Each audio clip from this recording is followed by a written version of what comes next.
Okay, we can see the next point, the molecularity of the elementary reaction. Complex reactions are those which constitute a series of elementary reaction. So first we can see what is meant by elementary reaction. What is mean by elementary reaction?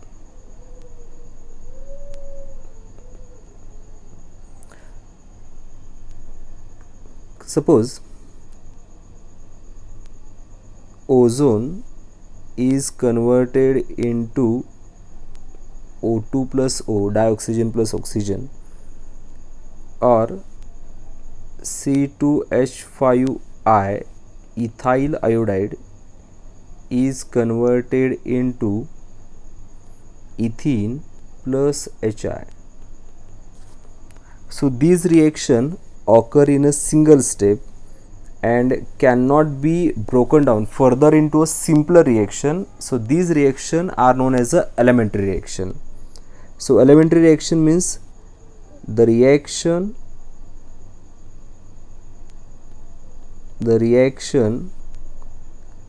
occur in single step. The reaction occur in single step is called as a elementary reaction. जी reaction एका स्टेपमध्ये होते, परत आपण त्याचं simplify करू शकत नाही किंवा सिम्पलर केमिकल रिएक्शनमध्ये कन्वर्ट करू शकत नाही आहे, तर त्या रिएक्शनला आपण एलिमेंटरी रिएक्शन म्हणतोय. सपोज आता O3चं डिकम्पोजिशन जर O2 प्लस O मध्ये होतं, तर परत O2चं डिकम्पोजिशन होणार नाही आहे, म्हणजे ही एका स्टेपमध्ये रिएक्शन होते, म्हणून त्याला आपण एलिमेंटरी रिएक्शन असं म्हणतोय. त्यानंतर आपल्याला आणखीन एक जो पार्ट बघायचा, नेक्स्ट पार्ट जो बघायचा आहे तो आहे molecularity of reaction. Molecularity of reaction. Okay, first molecularity म्हणजे काय बघूया. मॉलिक्युलरिटी म्हणजे काय असतं.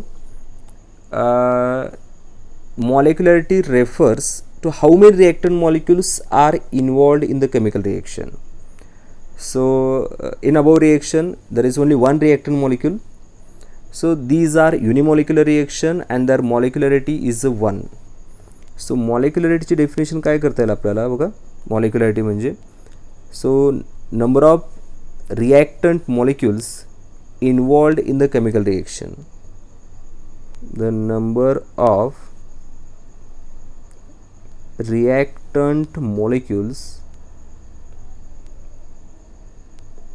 involved in chemical reaction. Reactant molecules involved in the chemical reaction is called molecularity of reaction. Is called molecularity of reaction. Suppose आता एखादा वरचंच example मी घेतो आहे. O3 decomposes into O2 plus O. So ह्या रिएक्शनमध्ये किती मॉलिक्युल्स इन्वॉल्व झालेत. सो एक मॉलिक्युल झालेला आहे. सो ही रिएक्शन जी असेल, this reaction is unimolecular in nature. ही रिएक्शन जी असेल ती युनिमॉलिक्युलर असेल, आणि युनिमॉलिक्युलर जर असेल म्हणजेच त्याची मॉलिक्युलरिटी जी असेल, द मॉलिक्युलरिटी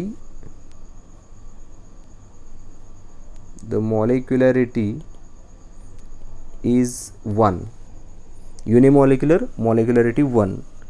आता सपोज अशी एखादी रिएक्शन असेल, the decomposition of NO2, it gives NO plus O2. So ह्या रिएक्शनमध्ये 2 मॉलिक्युल्स इन्वॉल्व झालेत, त्यामुळे त्याला आपण म्हणतो बाय मॉलिक्युलर रिएक्शन. एक मॉलिक्युल इन्वॉल्व झाला युनिमॉलिक्युलर, 2 मॉलिक्युल्स इन्वॉल्व होत असतील बाय मॉलिक्युलर, आणि ह्याची मॉलिक्युलरिटी जी असेल, मॉलिक्युलरिटी ती असणार आहे 2, कारण ह्यामध्ये 2 मॉलिक्युल्स इन्वॉल्व झालेले आहेत. So molecularity of elementary reaction is the number of reactant molecules taking part in the chemical reaction.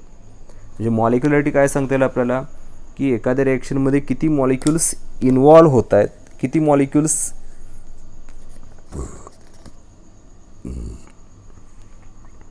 एखाद्या रिॲक्शनमध्ये किती मॉलिक्युल्स इन्व्हॉल्व होत आहेत किंवा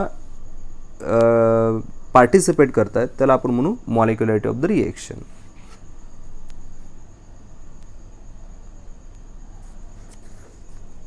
ओके, नेक्स्ट पॉईंट आपल्याला बघायचा आहे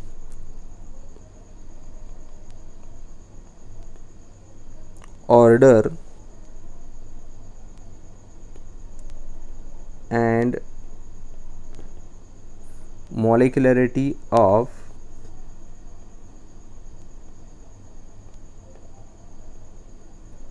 elementary reaction. Order and molecularity of elementary reaction. So order of reaction आणि मॉलिक्युलरिटीचं काही रिलेशन आहे ते आपल्याला ह्या पॉईंटमध्ये बघायचं आहे. सो सपोज अशी एखादी रिएक्शन आहे, twice NO2 decomposes into twice NO plus O2 आणि ह्याचं जर बाय अप्लाइंग रेट लॉ, याला जर रेट लॉ अप्लाय केला असेल, so it is found to be, rate law काय मिळेल बघा आपल्याला, rate is equal to K into concentration of NO2 raised to 2. म्हणजे रिॲक्शन काय असणार आहे, the reaction is second order with respect to NO2 and it is a bimolecular reaction. हे order of reaction 2 आहे, molecularity is also 2. Reaction is second order, reaction is second order and bimolecular in nature. Reaction is second order and bimolecular in nature. So order of reaction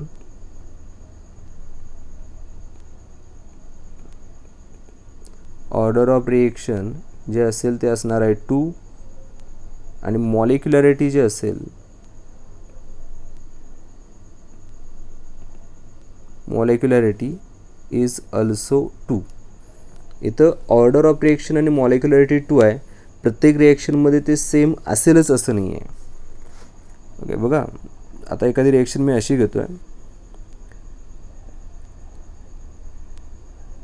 the decomposition of hydrogen peroxide, काय होईल आपल्याला, the decomposition of hydrogen peroxide will get water plus oxygen. So ह्या रिॲक्शनचं जर rate law apply केला आपण, तर rate law कसं लिहिता येतं, rate is equal to K into concentration of H2O2 raise to 1. Order of reaction जर आपण बघतोय, order of reaction for that reaction is 1. पण आपण मॉलिक्युलरिटी जर बघतोय, molecularity of that reaction is 2. म्हणजे ऑर्डर ऑफ रिॲक्शन आणि मॉलिक्युलरिटी सेम असेलच असं नाही आहे. Molecularity is a theoretical property, order of reaction is a practical quantity. आपण ते प्रॅक्टिकलवरून, एक्सपेरिमेंटवरून सांगू शकतो ऑर्डर ऑफ रिॲक्शन, थेरॉटिकली सांगता येत नाही आहे. पण मॉलिक्युलरिटी आपण थेरॉटिकल सांगू शकतो आहे. हा दोघांच्या मधला डिफरन्स आहे.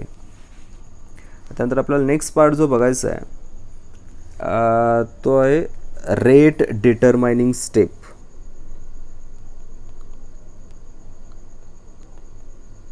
रेट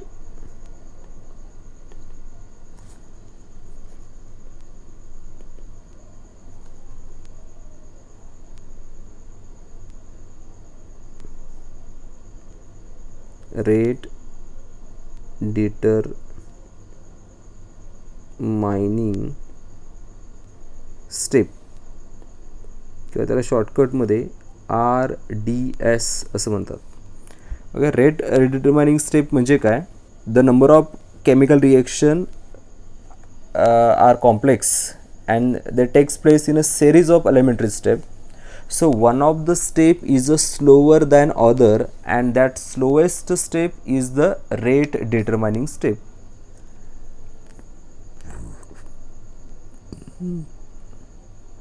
बघा, जर एखाद्या केमिकल रिएक्शनमध्ये एकापेक्षा जास्त स्टेप होत आहेत आणि त्यातली एखादी स्टेप जर स्लोएस्ट असेल तर त्या स्लो स्टेपला आपण रेट डिटर्माइनिंग स्टेप किंवा RDS असं आपण म्हणतो. सो हे लक्षात ठेवा की slowest step, the slowest step in chemical reaction,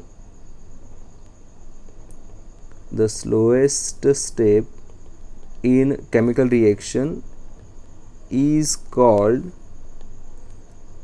RDS, or the rate determining step. And the important point is that RDS, or the slowest step, RDS or the slowest step determine the rate of overall reaction.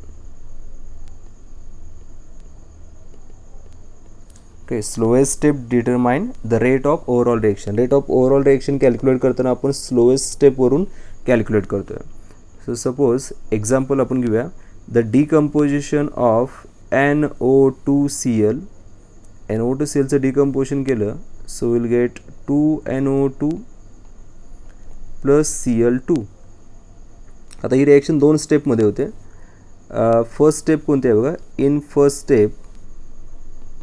First step the decomposition of NO2Cl. NO2Clचं decomposition नंतर आपल्याला मिळतं NO2 plus Cl. It is a slowest step, ही slow step आहे. The rate constant for that reaction is considered as K1. Suppose the second molecule NO2Cl plus Cl, that constant is known as a K2. So मला मिळणार आहे NO2 plus Cl2, and it is a fast step. दोन स्टेपमध्ये ही reaction होते. पहिली step आहे slow म्हणजेच RDS, आणि सेकंड स्टेप जे आहे ना, it is a fast step. So दोघांची ॲडिशन केल्यानंतर ओव्हरऑल रिएक्शन मला मिळेल. सो ओव्हरऑल रिएक्शन कॅन्सल काही होतं का बघा, लेफ्ट साईडचं आणि राईट साईडचं. लेफ्ट साईडचा Cl, राईट साईडचा Cl कॅन्सल होईल. सो आपल्याला इक्वेशन असं मिळेल, लेफ्ट साईडला 2NO2Cl आहेत. So 2NO2Cl decomposes into 2NO2 plus Cl2. So and the first step is slower than the second step. So first step is known as a rate determining step or the RDS. त्यामुळे first स्टेपला आपण RDS किंवा rate determining step असं म्हणतोय. So the rate law is, त्यामुळे rate law कसं लिहिता येईल बघा, the rate law is rate is equal to K into concentration of NO2Cl. Okay, आता concentration of NO2Cl raised to किती असणार आहे 1. So this reaction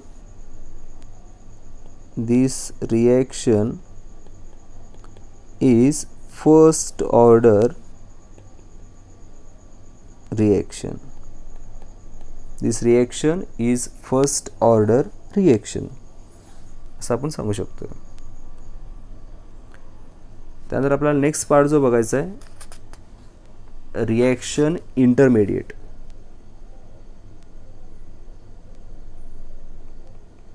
next part जो बघायचा आहे, reaction intermediate. Okay, reaction intermediate म्हणजे काय असेल, सपोज वरचीच रिएक्शन मी परत लिहून घेतो आहे. ती वरची रिएक्शन असं आहे, NO2Cl decomposes into NO2 plus Cl. Second molecule NO2Cl reacted with a Cl will get NO2 plus Cl2. Okay, हे दोन स्टेप मी घेतो आहे. In the reaction, so chlorine is formed in one step. Okay, and it is consumed in the second step. पहिल्या स्टेपमध्ये chlorine generate होतं, form होतं, and second स्टेपमध्ये ते कन्झ्युम केलं जातं. And such species is known as a reaction intermediate, and the concentration of reaction intermediate does not appear in the rate law. म्हणजे असे सांगता येईल की जे रिॲक्शन इंटरमिडिएट असतात ते ओव्हरऑल रिॲक्शनमध्ये आपल्याला ऑब्झर्व होत नाही आहेत. म्हणजे ह्या दोघांची जर ॲडिशन केलेलं असेल तर ओव्हरऑल रिॲक्शन मला असं मिळतं, twice NO2Cl is converted into twice NO2 + Cl2. ह्या नेट इक्वेशनमध्ये ओव्हरऑल रिॲक्शनमध्ये कुठंही क्लोरीन नाही आहे, Cl नाही आहे, Cl2 आहे पण हा Cl नाही आहे, आणि त्यामुळे त्या Clला आपण म्हणतो reaction intermediate. That Cl is known as reaction intermediate. Reaction intermediate म्हणजे लक्षात आलं का बघा, की एका स्टेपमध्ये तो क्रिएट होईल, जनरेट होईल, आणि दुसऱ्या स्टेपमध्ये सबसिक्वेन्स स्टेपमध्ये तो यूज केला जाईल, but which is not observed in the overall reaction. तर त्याला आपण म्हणतो रिॲक्शन इंटरमिडिएट असं आपण त्याला कन्सिडर करतो. त्यानंतर नेक्स्ट पॉईंट मला जो बघायचा आहे तो आहे difference between order and molecularity of the reaction.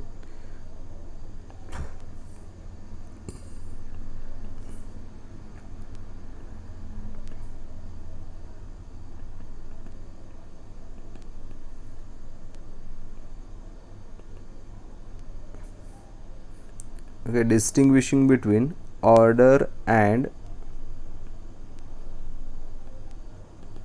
molecularity of reaction. Distinguishing between order and molecularity of the reaction. आता ऑर्डर आणि मॉलिक्युलॅरिटी ऑफ रिएक्शनमध्ये मला कसं सांगता येईल बघा, दोन्हीमधला डिफरन्स बघायचा आहे मला. फर्स्ट मी इकडे लिहितो आहे ऑर्डर आणि राईट साईडला लिहितो आहे मॉलिक्युलॅरिटी. ओके, सो फर्स्ट पॉईंट काय सांगता येईल, order of reaction is a experimental property, experimental quantity.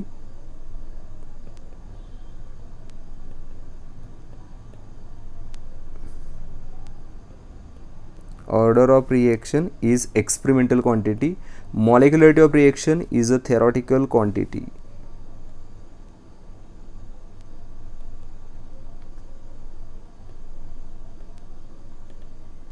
Molecularity of reaction is a theoretical quantity. Order of reaction आपण एक्सपेरिमेंटच्या व्हॅल्यूवरून सांगू शकतोय, मॉलिक्युलॅरिटी आपण theoretically सांगू शकतोय, इक्वेशनवरून सांगू शकतोय. That is the first difference point between order and molecularity. The second difference point is order of reaction is the sum of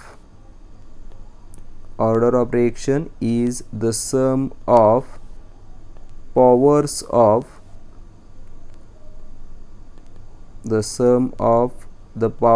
of concentration terms, the sum of the powers of the concentration terms of the reactant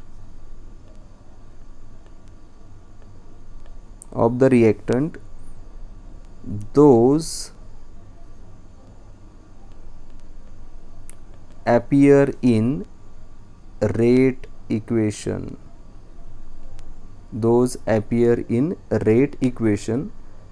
आणि इकडे असेल it is the number of reactant molecule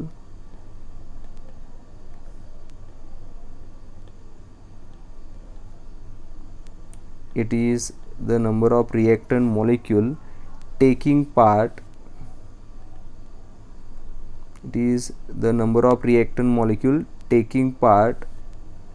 in an elementary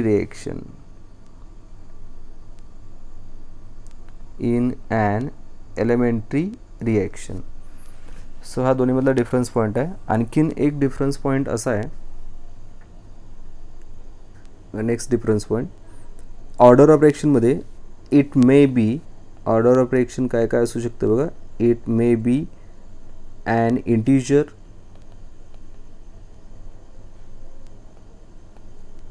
फ्रॅक्शनमध्ये असू शकतं, or zero, कारण हे प्रॅक्टिकलवरून value होते. So it is integer, fraction or zero, but molecularity is always an integer. Molecularity never be a zero or fraction, कारण आपण ते इक्वेशनवरून सांगतोय.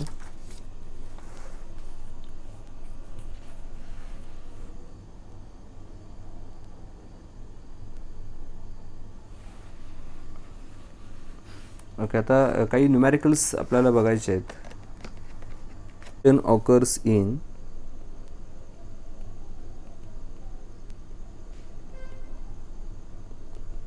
reaction occurs in the following step.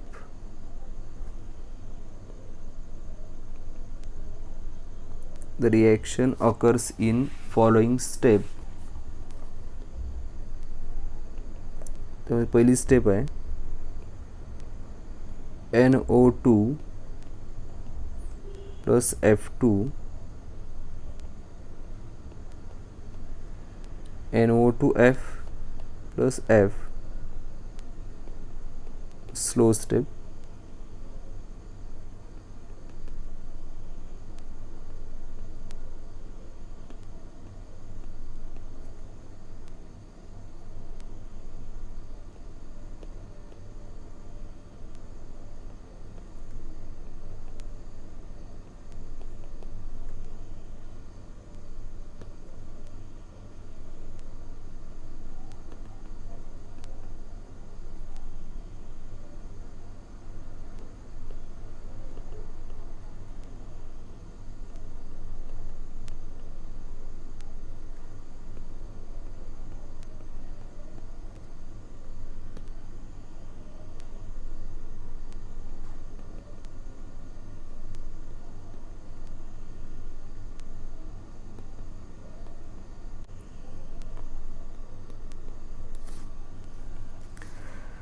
Okay, problem असा आहे, reaction occurs in the following step. पहिली step आहे NO2 plus F2, it gives NO2F plus F, slow step आहे. Second आहे F plus NO2 NO2F, it is a fast step, he fast step आहे. एक slow step आहे, एक fast step आहे. आणि त्यावरून काय काय विचारलेलं आहे बघा आपल्याला, write the equation of overall reaction. Equation लिहायचं आहे आपल्याला. Second, write down the rate law लिहायचं आहे. And identify the reaction intermediate आपल्याला लिहायचं आहे. So first one by one मी सॉल्व करतो. फर्स्ट सॉल्व करूया. Write the equation for overall reaction. आता ओव्हरऑल रिएक्शनसाठी मला इक्वेशन लिहायचं आहे. ओव्हरऑल रिएक्शनसाठी इक्वेशन लिहायचं आहे म्हणजे काय करायला लागेल आपल्याला, सो दोन्ही रिएक्शन जे दिले आहेत त्यांची ॲडिशन करायला लागेल. दोन्ही रिएक्शन मी आहे तसं बघून लिहितो आहे. NO2 plus F2, it gives NO2F plus F. आणि सेकंड स्टेप जे आहे ती लिहितो आहे मी F plus NO2, it gives NO2F. दोन्ही रिएक्शनची ॲडिशन केल्यानंतर कॅन्सल काय होतं का बघा. सो कॅन्सल असं होईल, लेफ्ट साईडचा F राईट साईडचा F कॅन्सल होईल. आणखीन काही कॅन्सल होतं का, नाही आहे. सो नेट इक्वेशन आपल्याला असं मिळणार आहे NO2 लेफ्ट साईडला मिळणार आहे twice NO2 plus F2, it gives right साईडला मला मिळणार आहे ट्वाईस NO2F. हे फर्स्ट रिएक्शनचा आन्सर असेल. आता त्यानंतर बी सेकंड मला कॅल्क्युलेट करायचं आहे. Write down the rate law. Okay, so rate law कशावर डिपेंड असतं. Rate law depends on the slowest step or RDS. जे दोन रिएक्शन दिलेले आहेत त्यामध्ये स्लो स्टेप कोणती आहे, सो फर्स्ट स्टेप स्लो आहे. सो फर्स्ट स्टेपला रेट लॉ अप्लाय करा. सो आपल्याला असं सांगता येईल applying rate law on equation 1. Equation 1लाच का अप्लाय करतो आपण, कारण ती स्लोएस्ट स्टेप आहे. सो कसं लिहिता येईल बघा आपल्याला, rate is equal to concentration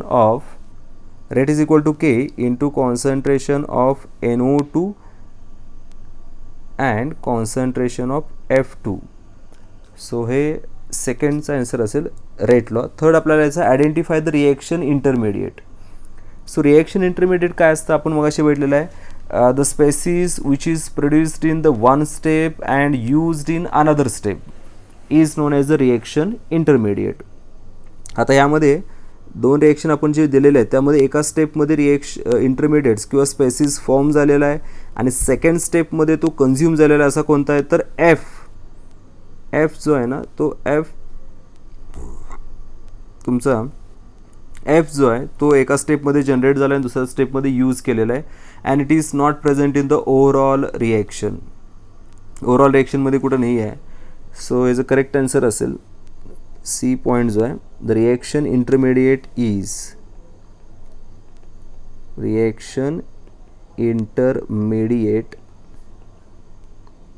is कोणता असणार आहे F. F is the reaction intermediate.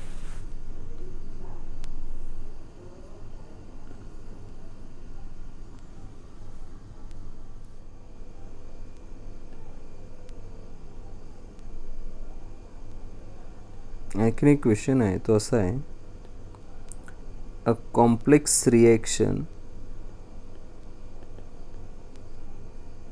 Text place in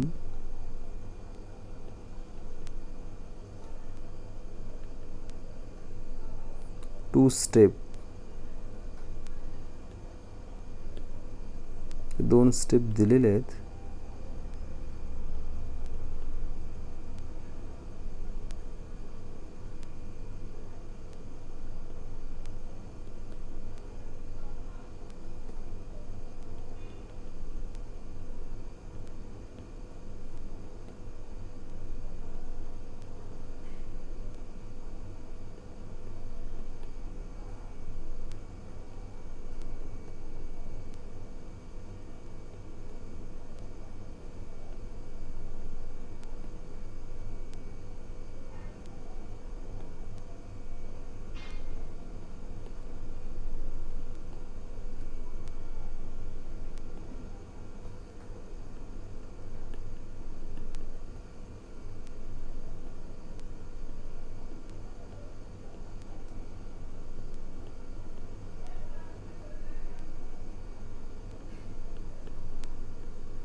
okay. Question असा आहे a complex reaction takes place in a to step.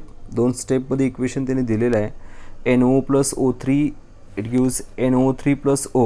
Second step आहे NO3 + O NO2 + O2. आता त्यानंतर the predicted rate law is, त्यांनी predicted rate law दिलेला आहे तो असा आहे rate is equal to K into NO⁻1 O3⁻1. आणि आपल्याला काय काय विचारलेलं आहे बघा. Identify the rate determining step RDS विचारलेलं आहे. Second write the overall reaction आहे आणि which is a reaction intermediate and why असं विचारलेलं आहे. सो काय सांगतोय बघा. प्रिडिक्टेड रेट लॉ त्यांनी जो दिलेला आहे तो पहिला मी लिहितोय. So predicted rate law is rate is equal to K into concentration of NO into concentration of O3. आपण रेट लॉ कुठल्या रिएक्शनवरून लिहितोय तर स्लोएस्ट स्टेपवरून लिहितोय, RDS वरून लिहितोय. सो यातला RDS कोणता असणार आहे. सो रिॲक्टंटमध्ये NO आणि O3 कुठे आहेत बघा. सो ही जी स्टेप असेल इट इज RDS किंवा स्लोएस्ट स्टेप असेल. So first step is slowest step और रेट डिटर्मिनिंग स्टेप. पहिली स्टेप जी असेल ती स्लोएस्ट स्टेप आहे किंवा रेट डिटर्मिनिंग स्टेप आहे. त्यानंतर सेकंड आपल्याला राहायचं आहे राईट द ओव्हरऑल रिएक्शन. आता ओव्हरऑल रिॲक्शन लिहिण्यासाठी आपल्याला काय करायला लागेल, दोन्ही रिॲक्शन्स लिहून घ्या आहे तसे बघून आणि दोघांची ॲडिशन करा. सो दोन्ही रिॲक्शन मी आहे तसे बघून लिहून घेतो आहे. NO3 plus O, it gives NO2 plus O2. दोन्ही रिॲक्शन बघून लिहून घेतल्यानंतर ह्यातले काही कॅन्सल होतात का बघा. लेफ्ट साईडची आणि राईट साईडची कॅन्सल करायचं आहे. लेफ्ट साईडचा NO3 राईट साईडचा NO3 कॅन्सल होईल. लेफ्ट साईडचा O राईट साईडचा O कॅन्सल होईल. आणखीन काही होणार नाही आहे. सो फायनल इक्वेशन मला असं मिळेल, लेफ्ट साईडला काय काय असणार आहे, NO plus O3 it gives NO2 plus O2. याला आपण म्हणू ओव्हरऑल रिॲक्शन. याला आपण म्हणू ओव्हरऑल रिॲक्शन. आणि थर्ड आपल्याला जे बघायचं आहे, कॅल्क्युलेट करायचं आहे, which is the reaction intermediate. यामध्ये रिॲक्शन इंटरमिडिएट कोणतं असेल. So and why. So reaction intermediate आपण ह्याच्या अगोदर बघितलेलं आहे. Reaction intermediate is a species which is produced in the one step and used or consumed in the another step. आता इथे एका स्टेपमध्ये जनरेट झालेलं आणि दुसऱ्या स्टेपमध्ये यूज केलेलं असे कोणते असणार आहेत, तर एक NO3 असेल आणि O असेल. हे दोन्ही जे आहेत ते एका स्टेपमध्ये फर्स्ट स्टेपमध्ये प्रोड्यूस झालेत आणि सेकंड स्टेपमध्ये यूज झालेले आहेत.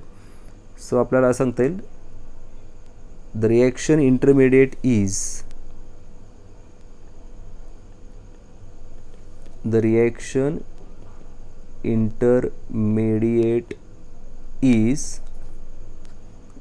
intermediate is NO3 and O. आता why याचा आन्सर काय असू शकतं, NO3 and O are formed in one step and consumed in the next step.